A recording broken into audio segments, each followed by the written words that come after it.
The train station was always full of noise, people rushing, announcements echoing, luggage wheels rolling, and shoes tapping quickly on the floor. Everyone seemed to be in a hurry, focused only on where they were going. There was something many people barely noticed anymore: a public piano. It stood in a corner, slightly scratched, with a sign that read, "Play Me." Most days, the piano just sat there quietly. Sometimes a child would bang on the keys for fun. Other times, someone would try to play a tune, but it would be off-key and forgotten within seconds. No one really paid much attention. But on this particular day, something unusual happened. A man walked into the station. He looked old, not because of wrinkles, but because of the way he moved slow, thoughtful, almost like his body was heavy with memories. His coat was faded. His shoes were dusty. His hair was gray and messy, and he carried nothing with him, no bag, no phone, no wallet in sight. He didn't look poor, but he also didn't look like someone important. Most people gave him a quick glance and looked away. He walked straight to the piano and sat down. His fingers hovered above the keys for a few seconds, as if he was deciding whether or not to play. A few people noticed him but didn't expect much. After all, public pianos usually brought short, awkward tunes, not real music. But then he pressed. The first note, it was soft, but clear. Then came the second note, and the third, and then the music began. It wasn't loud, it wasn't fast. But there was something about it that made people stop walking. The sound wasn't just notes, it was emotion. It felt like the piano was telling a story, one that was sad, beautiful, and honest all at once. A woman who had been scrolling on her phone slowly put it down. A child stopped crying and stared at the piano with wide eyes. Two young workers in uniforms, who had been joking around, suddenly went quiet and turned their heads toward the sound. The man didn't look up. His eyes stayed on the keys. His hands moved with calm and confidence, and his body swayed slightly with the rhythm. He wasn't performing. He was expressing something that felt real. People started to gather at first, just a few, then more. Some sat on their bags. Others stood, forgetting about their trains. Someone pulled out a phone to record, but even then, they did it slowly, carefully, like they didn't want to disturb the moment. There was a strange silence in the station, not because there was no noise, but because everyone had tuned in to something else. The music had replaced the chaos. It had filled the space with something peaceful, not powerful. The melody wasn't fancy or flashy. It was soft, deep, and full of feeling. It felt like it had been hidden in someone's heart for years, waiting for the right moment to come out. And now it had. Some people started to tear up, and they didn't even know why. The music reminded them of something, maybe a memory, maybe a person, maybe a time in their life when they had felt lost or found, and all this came from a man no one knew. No. One had asked his name, no one had expected him, no one knew what was coming next, but what they did know in that moment was that they were witnessing something special. The man kept playing, unaware of the growing crowd. Or maybe he knew. Maybe he just didn't care, because for him this moment wasn't about being seen. It was about sharing something real, without words, without fame, and without asking for anything.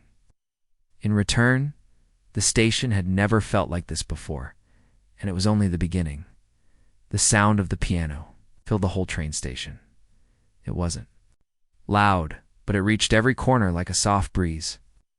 The kind that makes you stop, close your eyes, and just breathe for a moment. At first, people were just curious. Who was this man? Where did he come from? Why was someone dressed like that playing so beautifully? But as he played, those questions faded. What really mattered was the music. Every note had emotion in it, like he wasn't playing the keys with fingers, but with feelings. The melody was slow, full of sadness, but also full of hope.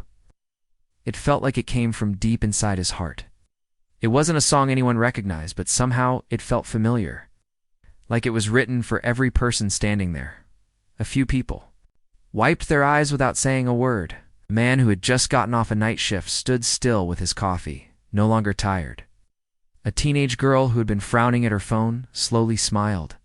A child sitting on her mother's lap leaned forward and whispered, "Why do I feel like crying?" Even the workers at the station paused what they were doing. One of the janitors stood near a trash bin, his hands still holding the mop, completely lost in the moment. Another staff member, who had been making announcements, quietly turned off the mic so the music wouldn't be interrupted. Time didn't stop, but it felt like it had slowed down. Trains came and went, but most people stayed where they were, listening. Even the people rushing to their platforms slowed their steps as they passed by the piano. The man kept playing. His eyes never left the keys, and his hands moved with such calmness. It was like they had done this 1,000 times. Yet it didn't feel rehearsed. It felt like it was pouring straight from his soul, like a letter without words. The song changed in the middle. It became softer, almost like a whisper. The kind of tune that makes you remember something you thought you forgot, maybe a face, a moment, or a time in your life that mattered. Some people closed their eyes, not to sleep, but to hold on to that feeling for just a little longer. There was no stage, no spotlight, no sign with his name.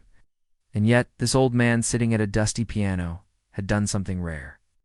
He had made complete strangers feel something together. He had brought silence, too. A noisy place, not by force, but through beauty. Someone near the back whispered, "Who is he?" But no one answered. No one knew. More people took out their phones to record. But even then, it wasn't like the usual social media moments. They weren't recording for likes or views. They just wanted to remember it. To show someone later, "This happened. I saw this with my own eyes." The man still didn't look up. He didn't smile or react to the crowd, just played. And when the final notes floated into the air, they didn't end suddenly. They faded slowly, gently, like the sun slipping behind the clouds. Then came silence. The station had never been that quiet before. People didn't clap right away. They didn't know if it was over or if they were ready to let go of that feeling. It was like waking up from a dream and not wanting to open your eyes. But the man stood up. He gave a small nod to the piano, like he was thanking it, and began to walk away slowly, quietly, just like he had come in. The crowd remained still. It took a few seconds before someone whispered, "Wait, that's it?" But yes, that was it. No name, no words, no reason given, just music and something about. It had touched everyone in a way they couldn't explain. After the man walked away from the piano, the station didn't return to normal right away. For a while, no one moved. It was like the entire place was holding its breath. People just stood there, their eyes still fixed on the empty piano bench. Some were still wiping tears from their cheeks. Others looked around, wondering if anyone else had felt the same thing. One by one, they slowly started walking again, but now with softer steps and thoughtful faces. It was as if the music had left a mark on them. Even the sound of suitcases rolling on the floor seemed quieter than before. A small boy pulled on his father's hand and asked, "Why did he go?" The father didn't answer. He just looked in. The direction the man had disappeared, still deep in thought, the video clips from that moment started spreading quickly. By the end of the day, people from all over the world had seen it. The comments were full of questions. Who is he? Where did he learn to play like that? Why did that music make me cry? But no one had answers. The next morning, the piano stood there as usual, but something felt different. It wasn't just a piece of old furniture anymore. It had become something special. People walked past it more slowly now. Some stopped and placed a hand on the keys, almost like they were hoping the feeling from the day before might return. Throughout the day, others came to try and play. Some were decent, others just tried a few notes and left. But no one could recreate what had happened. Later that week, a woman came back to the station. She had been one of the people who stood there listening to the old man. She sat on the same bench and played a quiet tune. It wasn't perfect, but it was heartfelt. Few people stopped to listen, hoping for a piece of that magic again. By then, the video had reached millions. People were sharing it, reacting to it, and even translating it into different languages. News stations were picking up the story, but the man's face remained a mystery. There were no tags, No location details, no name. A group of music lovers. Online started digging. They tried matching his face to old performance videos. Others checked local shelters and community centers to see if he had been seen before. Some believed he was a retired musician. Others thought he might have once been famous, but had chosen a quiet life, but no one could find him. The story became bigger than the man himself. It became about what that moment meant to the people who saw it. It reminded them that beauty can come from anywhere, even from someone you'd never expect. A man with dusty shoes and a quiet face had reached thousands of hearts with no stage, no spotlight, and no name. One person wrote, "He didn't just play music. He gave us something we didn't even know we needed." People began leaving little notes near the piano. Some said thank you. Others wrote how the music made them feel, how it reminded them of someone they lost, or helped them through a bad day, or simply gave them hope. Even the workers at the station started protecting the piano more. They cleaned it carefully every morning. Someone brought a small cover to protect it from dust when it wasn't being used. It was no longer just a station piano, it had become a symbol of something bigger. Still, the man never returned. Some hoped he would. Others believed he did what he came to do that was enough. But deep down, many people felt the same thing. He came for a reason. He played with purpose. Somehow he knew exactly when to leave. The mystery of the piano man was growing. Day by day, the video had now been shared by celebrities, music pages, and even news channels. People from different countries were watching it and writing in the comments how deeply it had touched them. Some said it reminded them of their parents. Others said it helped them through a lonely night. One person even wrote, "I haven't cried in years. This made me feel something again." But still, nobody knew who the man was. He had appeared like a stranger and disappeared just the same way. No one had gotten his name. Not even the workers at the station remembered seeing him before that day. A young journalist who had seen the video felt something strange in her heart. She didn't just want to write another news piece. She wanted to find out the truth, who he was, where he came from, and why his music had moved so many people. She started going through the station's camera footage. She followed his steps backward, frame by frame. She noticed something odd. The man hadn't entered through the main gates like most people. He'd walked in through a side entrance near the old bus stop. That entrance was rarely used, and he wasn't dropped off by a car or bus. He had simply walked in from the street, alone. She asked the security guard if they had seen him. He said he remembered the coat. It looked expensive, but old. Something a homeless person would wear. But he didn't seem like someone rich either. The journalist searched through lost and found reports, hospital records, even nearby music schools, nothing. It was like the man didn't exist in any system. But she didn't give up. She posted an open letter online asking the man to come forward. The letter wasn't pushy or demanding. It was soft. It thanked him for what he had done and simply said, "If you're reading this, just know you made the world a little better. But we'd love to know your story, even if just a little piece of it." The post spread quickly. People started guessing. Some said he was a famous pianist who had gone into hiding. Others believed he was a music teacher who had lost someone and stopped playing for years. A few thought he might just be a kind man who wanted to share something beautiful before vanishing forever. One thing was clear. This wasn't just about a man playing piano anymore. It had become something bigger. People began visiting the station, not just to take trains, but to see the piano. They took photos with it, touched its keys gently, and left notes on top.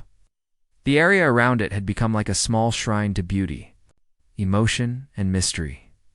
Some wrote poems, others left small flowers. A little girl left her drawing of the man saying he looked like a grandpa angel. The station workers noticed something else too. Since the day the man played, people had been kinder to each other. Strangers helped each other carry bags. Someone paid for a traveler's lunch.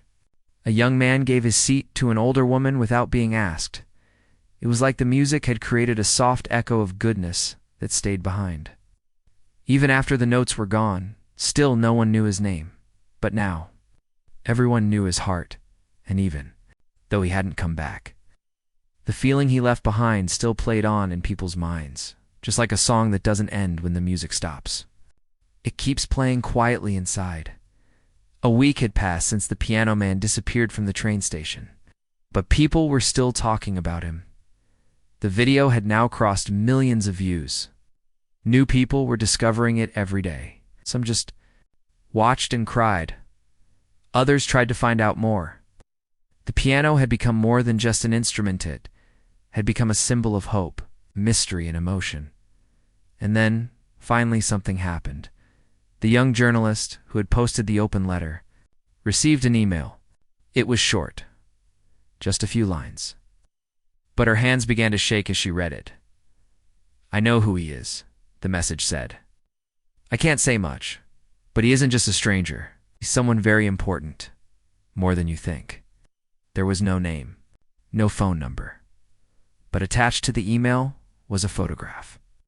It showed the man from the station, but years younger, dressed in a sharp black suit, standing next to a grand piano on a shiny stage, smiling politely. The journalist's heart raced. She began digging deeper, using small clues from the image: the brand of the piano, the stage curtain in the background, the color of the walls. After hours of searching, she found something in an old article. It was from more than 20 years ago. It talked about a young music prodigy who had taken the classical music world by storm. He had been different, not just in talent, but in his story. Born into a poor family, he had learned to play on broken pianos taught by an old neighbor who believed in him. Over time, he had played in big cities, won awards, and even built his own music company. But then, it vanished. No one had seen or heard from him in over a decade. Some thought he had retired. Others believed something bad had happened, and now he had been found sitting at a dusty public piano in a train station. Dressed like no one special, the journalist couldn't believe it. She double-checked everything, compared photos, looked at old videos of his playing style. It matched, even the way he sat, even the way his fingers moved, gentle, yet full of purpose. This wasn't just a mystery man. This was a billionaire music tycoon. A man who had built schools, funded music programs for poor children, and helped hundreds of unknown musicians rise in the world. But he had stopped performing after something personal, something no article talked about in detail. A quiet loss, they said. Some kind of heartbreak that changed him forever. And now, all these years later, he had walked into a train station, played a song that touched the hearts of strangers, and walked away without a word. The journalist knew she had found the truth, but she also knew she had to be careful. She reached out again, not to expose him, but to understand him. To her surprise, she received a reply.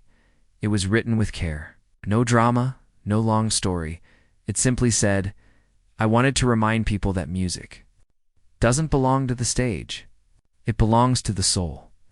And sometimes when no one knows your name, that's when they really hear you." He didn't want fame. He didn't want to come forward in front of cameras. He only wanted people to feel again, and he had succeeded. The journalist decided not to publish his name. Instead, she wrote an article titled, "The Man Who Played and Disappeared But Left His Heart Behind." And with that, the mystery was no longer a mystery. It had become a quiet truth. A man with everything had chosen to give something invisible feeling, beauty. A piece of himself without asking for anything back. And now, people didn't just talk about how he played.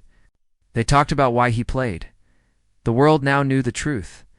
The man who had played the piano at the train station, dressed in dusty clothes with quiet eyes, was not a street performer, wasn't lost. He wasn't poor. He was a man who had once stood in the biggest halls of music, surrounded by bright lights and loud applause. He had created something powerful in the music world, founded schools, supported young talent, and given thousands of people the chance to follow their dreams. But after reaching the top, he had walked away, and now, many years later, he had appeared again, not on a stage, but at an old public piano in a busy train station. The world wanted to understand why. Why disappear? Why come back like that? The young journalist who had discovered his identity had been gentle with the truth. She didn't shout his name to the world. She respected his choice to stay quiet. But something unexpected happened.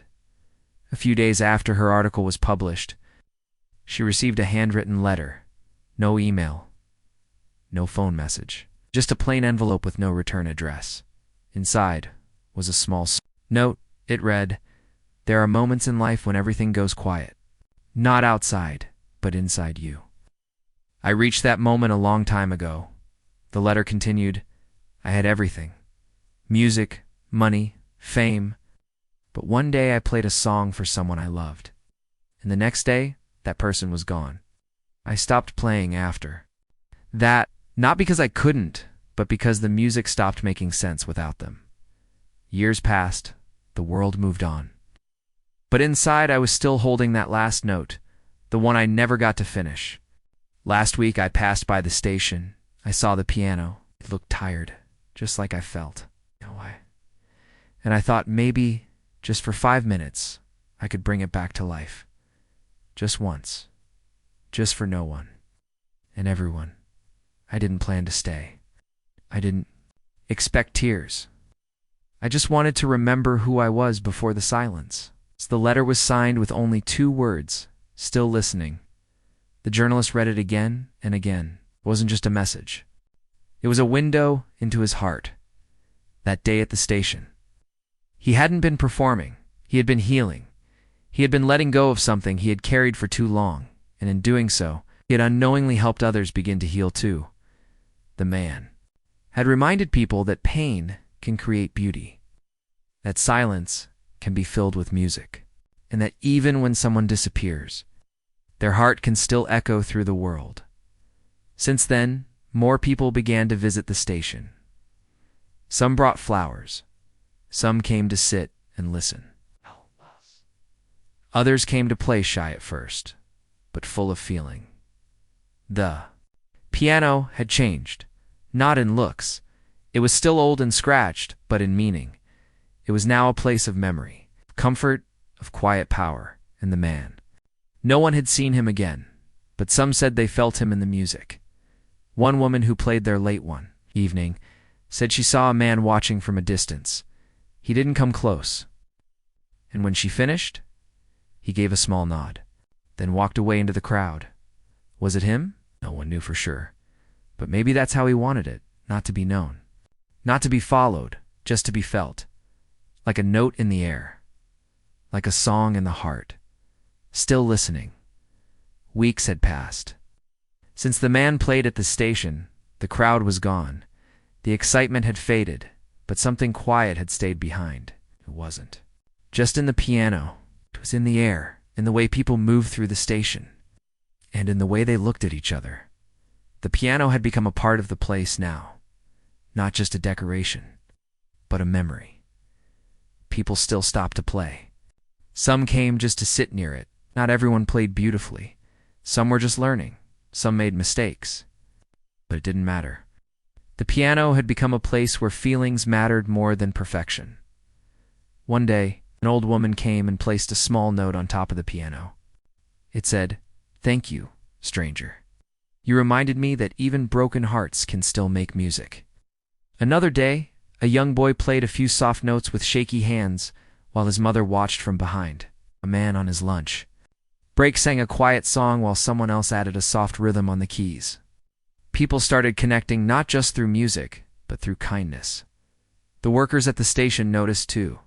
There was less shouting, less rushing, more smiling. The station had become a little softer, a little warmer. No one had seen the man again. Some believed he had returned once or twice, standing at the edge of the crowd in silence, then leaving. Before anyone noticed, others thought he had played his last note and moved on, content. But even without him, his music still lived on. A small plaque was placed beside the piano. It didn't have his name, didn't say much. It simply read, "To the one who reminded us, music belongs to the soul." It was a message people understood in their own way. Some read it and smiled. Others teared up. Everyone felt something.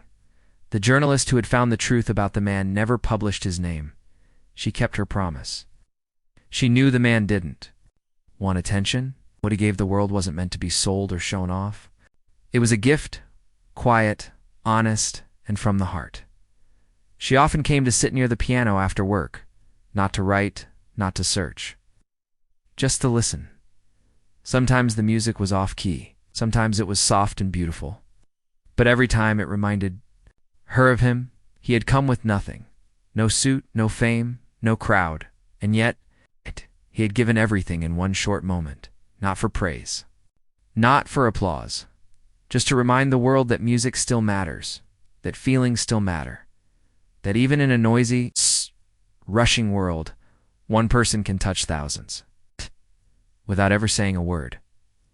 And maybe that's what made it so powerful. He didn't stay, but he didn't need to. Because what he left behind was more than just a memory. It was a lesson. That sometimes the most beautiful things in life are the ones that appear only once. A stranger, a song, a moment. Gone in minutes, but remembered forever. And every time someone sat at that piano, whether their fingers were steady or shaking, they became part of that story. A story that didn't end with the man walking away, but continued with every note that followed. Because music, like kindness, never truly disappears. It just finds new hands and new hearts. Carry it forward.